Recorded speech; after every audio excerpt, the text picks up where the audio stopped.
finally getting on track with my Painty paper video that I have been talking about to everybody. So this part here, some people like to see this. This is my brainstorming page, brainstorming section of my pages. And these are all ones that I had already slapped paint on with a credit card. Those were watercolor, that one right there. With a new set of watercolors I just bought. I don't know how I feel about them, so I'm not going to recommend them to anybody right now.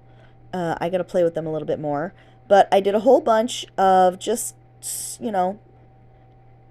pinks and blues and teals, and the watercolor ones are a little colorful.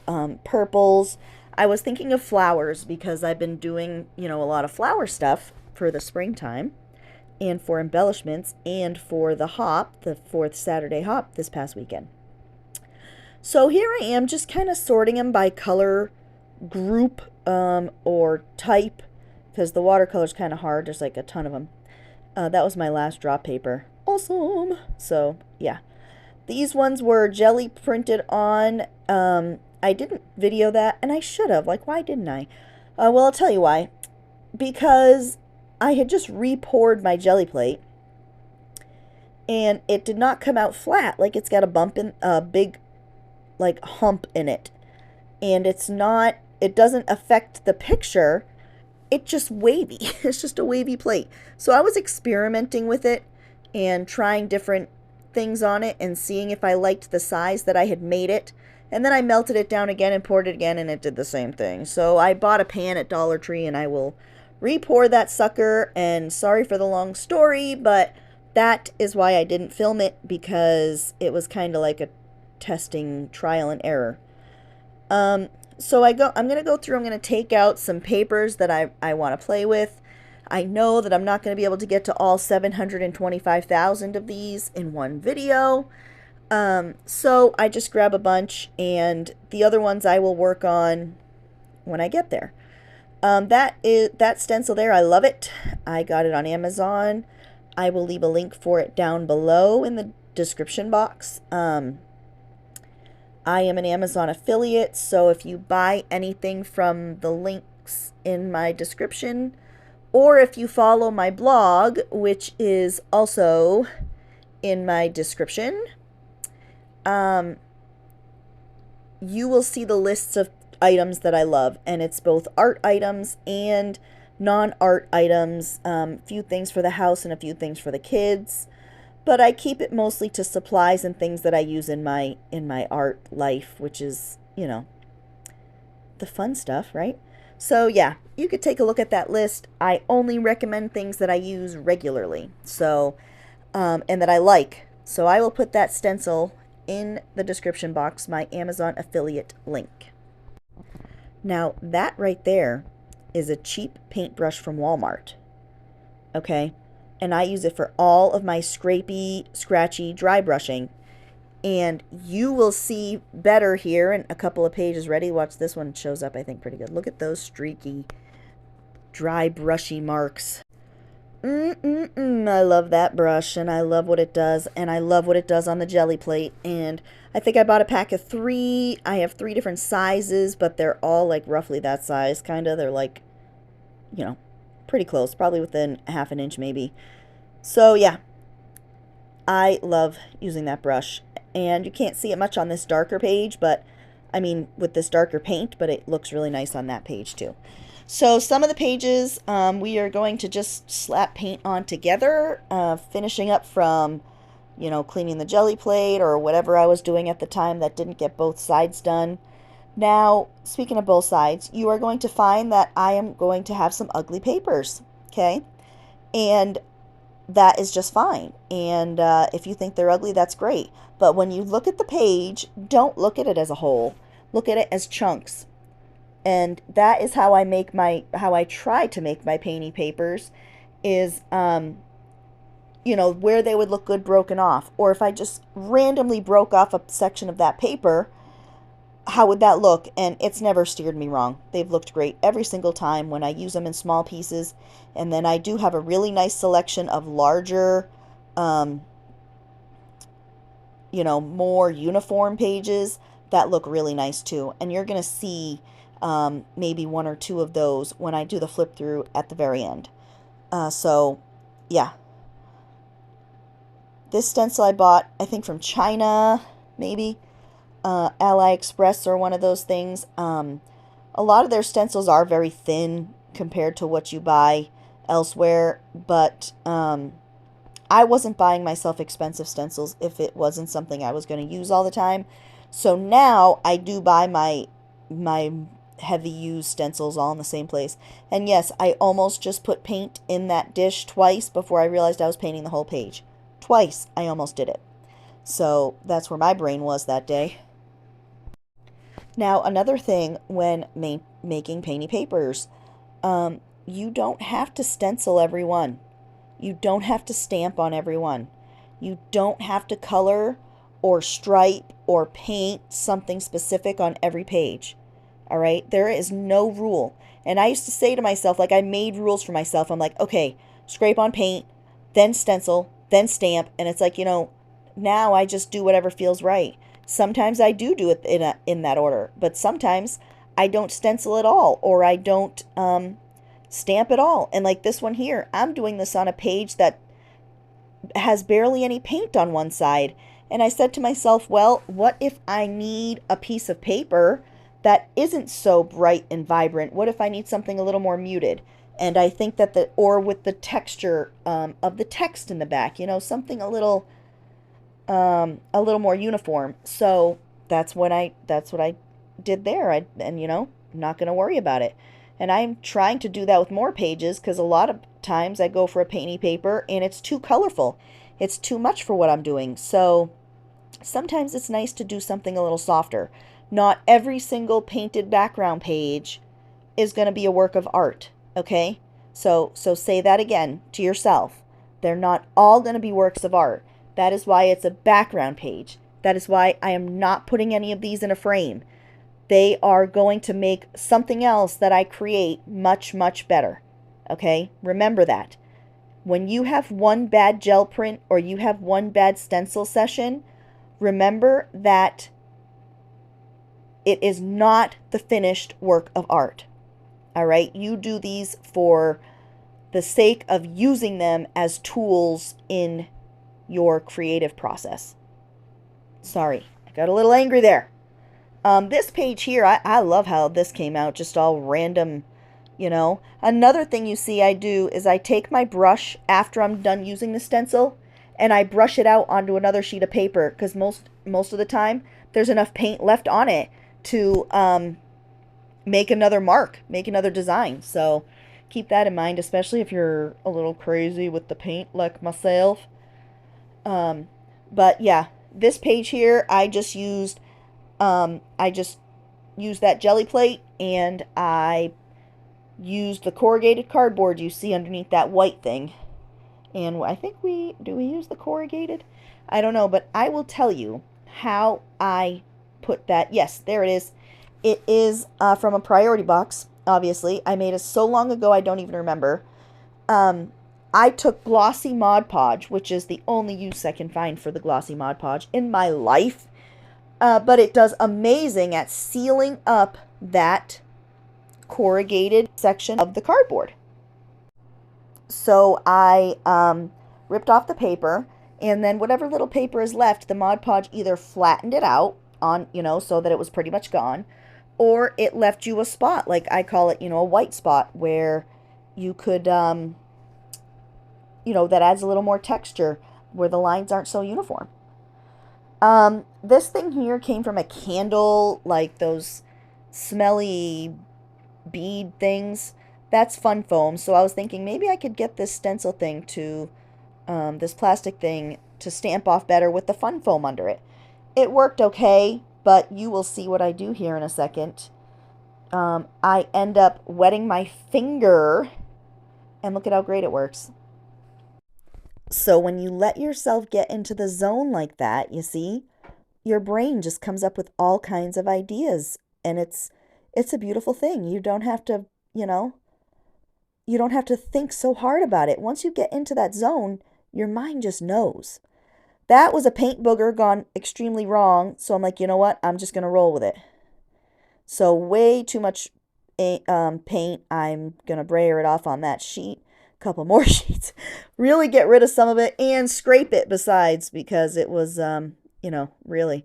But I liked the design from the little, you know, tape there. I don't know. What is that called? What's that stuff called? But you'll see what I do with it, and you'll see how awesome it is, and you'll see how I wish I could buy a whole sheet of it. So I brayer it onto the paper, and it makes the design. Very nice. But then I brayer it onto the jelly plate, and it has the design on the brayer besides.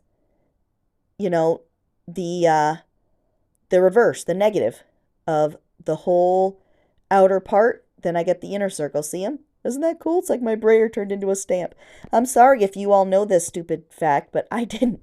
So, because I don't usually brayer my stencils onto the jelly plate. But that one there is so, you know, holy that I would just make a mess. So, use the brayer.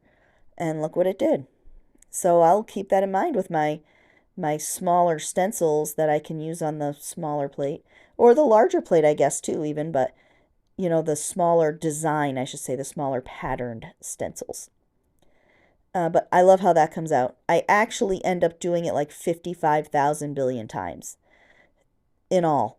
But you don't see that because I don't do it all in one sitting. So there is my corrugated cardboard. I mean, I've had that for like 6 or 7 years. So it lasts a long time.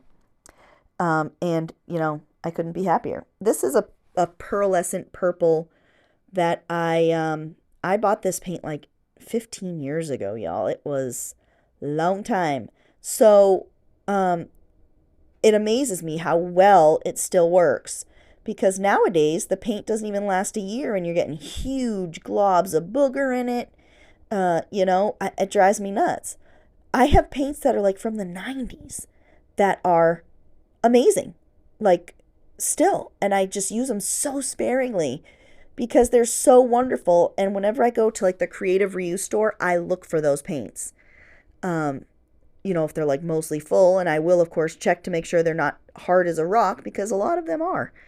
But yeah, this is definitely, I recommend older paints. I recommend older everything. I love the color shift, by the way, that I'm using there. Love the color shift on any, you know, color on any you know, platform, whatever you use it on. The color shift is phenomenal. So I got that one again, creative reuse. It was brand new when I bought it. I got it for $1 there, and I will definitely buy myself some packages of it when I feel like I get to the point that I need to buy myself a package where I'm looking for those types of colors or styles. So here I am, I slowed this one down to show you like what I am going to do next for mark making. So this kind of makes it painty papers and beyond. Those are some kind of chalk. I did not use them. If you know how to use them, I have no idea. Those are Prismacolor watercolor pencils. I also do not use those. I do use these soft pastels though. I'm sure that their quality is horrendous because I bought them at Ocean State up north. And even the packaging is like super thin, so I'm assuming that there's much nicer ones out there. Those are my Dollar Tree crayons, neon, metallic, and glitter. Those are all my oil pastels. These are my Neo colors. I don't use those either. Those are beautiful though. They do some great things. And these are my gel crayons that I have a link for down below. I love my gel crayon. They're like gelatos. When you hear of a gelato, that's it. And these colored pencils, I also have a link down below. I really like how those work. And even on these pages, the colored pencil doesn't show up as well as, say, the pastel or the crayon. But it does still show up in person, and it looks wonderful. Like even that right there.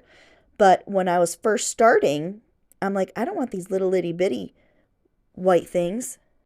I'm like, I want some big, bold marks. So at first, like I'm going through and I cannot think of what to make. I can't think of some of the clusters of things people make. And I'm like, what do I do? My brain just went blank. When you and I both know we watch videos all the time where people do a certain mark making on a page, and we're like, I got to remember that. That looks really great. So, but I roll with it. I roll with what comes to my head. Zigzag, stripes, circles. I do a lot with the circles. Um, the crosses, the hearts, the flowery thingies. I just go all out. Some painty papers I will outline the stencil marks, and that also looks very cool. I didn't think of it with these pages, mainly because they weren't, the stencil marks were kind of messier than they normally are, but I do outline them, and it does look really cool. And I do have some pages that I just can't think of what to use them for, because the way the outline stencil looks just looks too cool to be able to use. So I do some hearts. Those soft pastels they're okay. A couple of them, they're scratchy, like, I don't know if that means they're dry. I don't know, but I get them out of this crappy little plastic thing, and now I can actually access them. So that one didn't really work. That was one of the scratchy ones. This here, this paper's like really rough. I might have to throw some more stuff on this at some point. But, like I said, small pieces, I'm only going to use small clusters of it. So like I could see up there in the upper left-hand corner of that page, it would look great. Or even what I just did there with the hearts, that would look awesome. And these circles. So see, piece by piece, if you don't look at it as a whole sheet, it's going to come out just fine, and it's going to work just fine for what I need. So just remember that. I'm sorry, I feel like I'm lecturing an awful lot and giving you an awful lot of rules for an art process that should have no rules at all. So sorry about that. But I just want you to understand that just because you have one bad page or bad painting session or jelly plating session doesn't mean you should quit, and doesn't mean that you should get aggravated. And just remember that you don't have to look at the page as a whole. You can use pieces of it someplace else, regardless of what type of art it is. Except for maybe like when you're writing a story, because it'd be kind of weird if you were relating that to writing and you took chapter 2 and made it chapter 7 instead. And then when people got to chapter 2, they're like, none of this makes any sense. So maybe just stick to like the art process. You can break it up and use it however you want. But like the writing process, you probably shouldn't do that. Okay. This, coming of course from me, who's also a professional writer, apparently. I've got all the answers to all the things. I am not going to lie to you. I regret marking this page. I really like the way the stencil came out. I really like that grungy look there on the left. And the right side was kind of like, but I could cover up the left too. And I don't know why. Because I said to myself when I was doing it, I said, man, that side over there is really nice. And I just kept going, I guess. And it just didn't stop. So, yeah, I don't know why. The lines thing, I don't know. I've always done that. And I've always done things out of the corner of a page. I have made so many backgrounds, quote unquote, that are tie-dye, and the tie-dye begins in the corner of the page somewhere. I don't know why. It's just the way I do it. Just what I do. We all have a thing. That's mine. Everything comes out of the corner. So, yeah. I like that look, and then I can use that corner for something, so it's just we all have things that we always revert back to. And in case you're wondering, those are little purple arrows. I don't know. Like I said, this was completely intuitive. Isn't that what we call it? Like intuitive art. Those are my ugly little flowers. Ugly, ugly, ugly. So it's just, they're going to look just fine on an ATC background or some kind of glue book background or art journal piece or tag or whatever. Those are going to look just fine. And I didn't think too hard into them. Same thing with the little stars and the little X's. You just don't think that far into it, And then, I just ruin it by putting these big waves in there. It's just how I roll. I guess. Ooh, and we're going to do Big Ugly Waves in another color. Let's just add insult to injury. Do I do a third? Yep. Let's go ahead and do a third one too. Oh man, I'm so great. But yeah, I really liked that page the way it was. And that happens a lot. But so be it. You know, it's all going to work out. And in case you were wondering if you wanted to try your hand at dictionary page painty papers, what I'm using there is actually from a medical encyclopedia that I gutted, and I didn't want to get rid of the folio pages, so I just started painting on them. But I also do a lot with dictionary paper, which you will see. And if you want some dictionary folios like that, you don't want to have to commit to a 1,500 page dictionary, I do sell dictionary page packs in my Etsy store. The link is down below. And, you know, it is just enough, and it's a good variety of different dictionaries. There are a lot of folios, and there's also a lot of single pages. You know, certain dictionaries come that way. So there's a lot of single pages too to use for masterboards and collaging and smaller things. But if you want to make a big painted folio, I do have large folios in it too. This was like this crisscross. It just came to me. I don't know why, but I do it a couple different times. And I actually really like it. And I actually really like it in a smaller version. In the flower, it was at the flower video that I did for the hop on Saturday. I think one of the circles I cut out was crossy like that. You know, like weaving. I don't know, what is that? Grid. I made a grid, okay? I made a super uneven, crazy looking grid thing. All right, so yeah, the crazy looking grid thing really works. It's almost like messy people's plaid. Okay? That's what it looks like. Messy people's plaid. I hope I'm making sense. I'm still not, you know, 100% in my weird chest cold thingy, so I'm working on it, y'all. I'm working. That green was like really green. Now these oil pastels that I'm using are cheap, cheap. And you cannot see this pencil piece, this where I do, you know, coming out of the corner, but you can see it on the page, and it's nice and it's subtle and it works out just fine like colored pencils should do. But yeah, those oil pastels, they cost me $1, I think. I have a package in there that cost me $1 from Dollar General, and I have a package that was given to me, but I have seen those exact ones places like Walmart, and I think they're like a couple bucks a box, just oil pastels. Anything would work, okay? But the pastels are very waxy feeling, so if it's something that if you're gonna paint over it, it's gonna create a resist. All right, it's gonna, same thing with the crayons, same thing with the colored pencils. They will create a resist. I really like the circles. I like the messy circles that just does something for me. I do a lot of messy circles.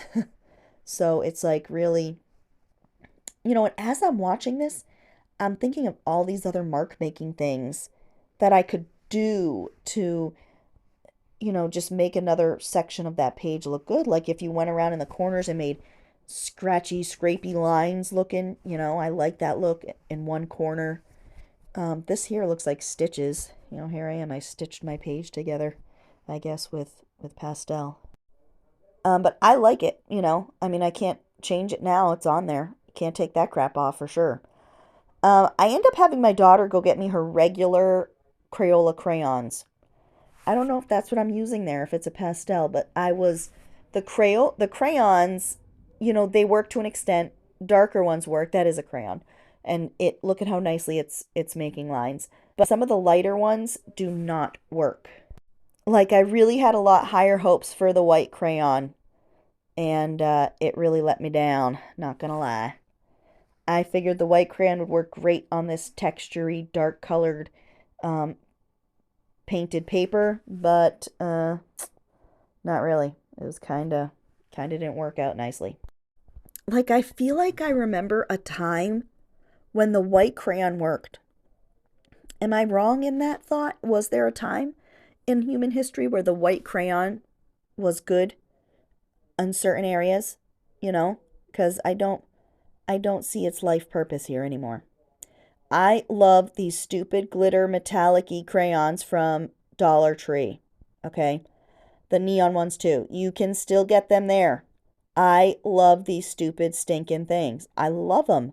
They are so great, and they make such nice, subtle glitter, subtle metallic looking, and they smell great. You just cannot go wrong with good smelling crayons. And those colored pencils also smell very nice. So if you are looking for a set of colored pencils and you are buying them based on the aromatherapy factor, they are very nice. Nicely aromatized pencils. Similar to a crayon, not the same. It has its own flair, but it's similar. So I go with some curly cues there, and that's fine. That paper, that will look just fine on, a tag or a background somewhere. Don't fret. Like that whole page, when I look at that whole thing, I like it. I like the way the whole thing looks. But I know some people it's not uniform. The color isn't uniform enough, and it's scratchy, scrapey. Looks like it was run over a couple times type color marking. So it's just the way of life. That paper might have lived a hard life, on the middle of a highway. And then it gets tied up in the middle of a rainstorm someplace. And it ends up in a dumpster, in a trash bag, a dumpster, when it's being picked up by the community service people. Maybe that's what that paper's meant to be in the art world. Just a cluster F. Maybe that's what it's meant to be. So I had my daughter, one thing about people, so I'm just going to come out and say it. People who don't have kids tend to only buy crayons for kids. My neighbors, oh, they mean so well, but we have so many crayons. And they buy these things, And I love it, and I'm super grateful and appreciative. But any mother who is listening to this is laughing to themselves right now going, oh my God, you are so right. The crayons, the coloring books, it gets a little overwhelming when it's gift giving time. So I have a lot of crayons. We're going to do a lot of crayon things this summer, I think, with melting them into molds maybe, or, dripping them down a something or other. I think we're going to, we're going to do some crayon related things. This page I make all circles, which is totally fine. Who cares it didn't have paint on the whole thing? It's going to have circles, The circles are nice, like a peekaboo there. You can see a little bit of paint. You can see a little bit of text. What is there? Text? Paint? Ink? Who knows? Maybe there's dirt. But yeah, I was just mark making. And I really enjoyed it. And the reason why I didn't use some of my tools, by the way, is because this was the night I wrenched something in my shoulder on my right hand. And the further I got into this mark making adventure, the more my shoulder ached. And I was not able to use that arm for 2 days. And what I mean by not being able to use it, I could not lift it up at all. My shoulder there was something swollen in there. There was something very angry in there. And it started just before I filmed this section where I was cleaning things underneath my desk. All those crayons and stuff, they go on a shelf under my desk. And I was cleaning out the space, and I pulled on something and did something to that shoulder while I was down there. And it just did not work out very well. And believe it or not, I still have a tender spot on that side, on that shoulder. But yeah, it was getting difficult to really let myself go artistically when my shoulder was just throbbing. Every time I lifted my arm up to grab a colored pencil or to put a paper aside, it was getting to that point. And I am a side sleeper or a stomach sleeper, and my arm is usually under my pillow. So I was not able to put my arm under that pillow that night, and I had a very hard time sleeping because it's like the dominant side that I usually sleep on, the right side. But yeah, it was very interesting, to say the least. Lily had to be my arms that Sunday. I did this on a Saturday. Sunday we went out, and Lily had to be my arms and help me with things when we went to a Goodwill, and she had to help me with getting things off the shelves and putting things back on the shelves. So it was fun. So yeah, I didn't get to use my Neo colors, my watercolor pencils, or my gel crayons. We'll get to those in another painty paper session. I'm not done by any means. Just because I haven't, worked on them does not mean that they are done. I slow this down and I do a slight little flip through there of all the pages with all different marks, complete and incomplete, so you can see just how nuts I went in this whole process of this whole painty paper session. And I tried to make similar colors because I use them. I make my own colored paper. And that purple one there, the wash looking, in case you're wondering, that one too, it's just water and acrylic paint. I just put acrylic paint down and spray it with water. And after I spray it with water, I just spread it around with a paintbrush. Nothing fancy by any means. So, yeah, and in case you're wondering, that big red mark, it's right in the middle of the paper there. But who cares? Those are full page layouts. Full page layouts. Sorry, my video editing software did its thing, where it gets all stupid. But, look at, some of those are not perfect. Some of them look really nice. Some of them I might trace over the stencils. I might outline the stencils with a black pencil or something, because some of those, like that right there, that's pretty. I don't see any reason to buy colored paper when you can so easily make your own. I tore that one on the jelly plate. So I played with my homemade and my commercial gel plate to do a lot of these. And I learned that the homemade gel plate is so much better for stenciling on. When I do it, maybe I'm doing something wrong.